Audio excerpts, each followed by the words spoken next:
Gerald Celente is recognized as one of the world's foremost trends forecasters and is the founder of the Trends Research Institute. People that are knowledgeable know that the fight that this country has been waging since its inception is for the central bankers not to take over the country. And that's why people like Andrew Jackson were elected. And that's why people revere people like Thomas Jefferson and others. The takeover's happened, and it's a corporate takeover.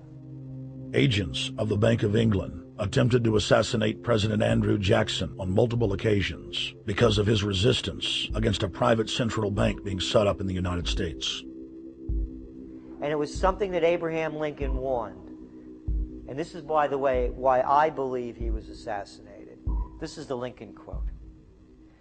The money powers prey upon the nation in times of peace and conspire against it in times of adversity. It is more despotic than monarchy, more insolent than autocracy, more selfish than bureaucracy. I see in the near future a crisis approaching that unnerves me and causes me to tremble for the safety of my country. Corporations have been enthroned. An era of corruption will follow, and the money power of the country will endeavor to prolong its reign by working upon the prejudices of the people until the wealth is aggregated in a few hands and the republic is destroyed. Wall Street has killed Main Street. The military-industrial complex has taken over the country along with the Wall Street gang. If you look also at the people that Obama has put on his appointments list, it's all Wall Street. It's government of Wall Street, by Wall Street, and for Wall Street. There's nobody from heavy industry. There's nobody from the auto sector, nobody from Silicon Valley, nobody from big oil, nobody from defense, no labor, no women, no retirees, no small business, nothing. It's pure Wall Street. The only people who have a voice in Obama's councils are Wall Street finance oligarchs. That's all there is. Nobody else counts for anything under Obama. It's the most extreme Wall Street administration we've ever had. And will persist. Dwight D. Eisenhower.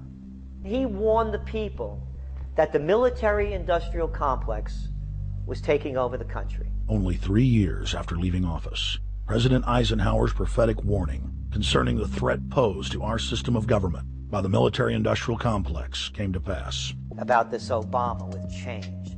Look at the people he's put in to mastermind the economic recovery. Larry Summers. I love it. Every time they talk about Larry Summers, he's always brilliant. He's another brilliant one. He's the one that helped dismantle the Glass-Steagall Act, the banking act that was put in place in the 1930s, so the banks couldn't become the banksters that they become. In the 1990s, you had the beginning of the derivatives bubble, thanks to people like Alan Greenspan, Rubin, Summers, a lot of the people who are now back in the Obama administration. And the derivatives, I think, are the centerpiece of this entire problem today. These are the same people, Geithner from the Treasury Department. Could you imagine that? Now we have the U.S. Treasury Secretary, who also is a Robert Rubin protege of the Larry Summers group, that dismantled Glass-Steagall and broke apart the regulations that would have prohibited the banks and brokerages from becoming these criminals. He was the former president of the New York Federal Reserve, and now he's our Treasury Secretary. And as we all know, the Federal Reserve is as federal as Federal Express. It's a private bank. And now we've put this guy in charge of it? I mean, Wall Street has hijacked Washington in broad daylight. How could people be so stupid and gullible to believe a bunch of political people? When he first ran, remember, he was going to take the troops out. I get in there, troops come home. Day one. There is no military solution in Iraq, and there never was. I will begin to remove our troops from Iraq immediately. And then that went to 16 months. And now he's going to add, they're saying, another 30,000 or more troops to Afghanistan.